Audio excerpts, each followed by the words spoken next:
objective is to save the world with creativity. The idea is use visual communication and the tricks of advertising and try and infuse it into education. And you take something from a highly creative industry and use its effectiveness and its ability to affect change. That sort of stuff is really strong and provocative, and I think that's exactly what is needed to inspire the change that's needed for the next generation.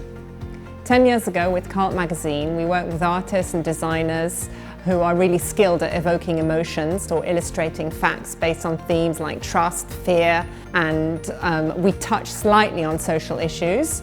But it was quite a niche audience, and we wanted to reach a much broader audience and bring art and design, and we felt the right way to go was to start in education. So our first issue was on the dangers of the internet, and we didn't know where it would go. But then we started seeing a lot of art teachers coming to our exhibitions and saying they were using it as a tool to start discussion in the classroom.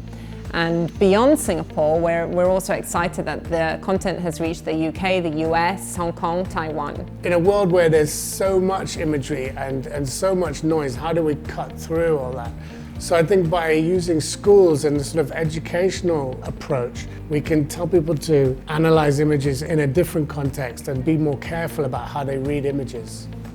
So EYEYAH is designed around this visual trigger to trigger a conversation or a discussion in a classroom. And it also encourages them to look a bit deeper and harder into the details of an image that only reveal themselves on a second viewing. So I think it's both of those things. It's revealing hidden messages, but it's also training a sort of visual literacy.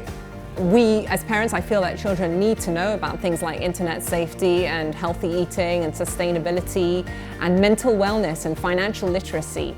We feel those topics are really important, and combining the powerful visuals with those really highly relevant but sometimes sensitive and complex topics serves as the inspiration behind EYEYAH.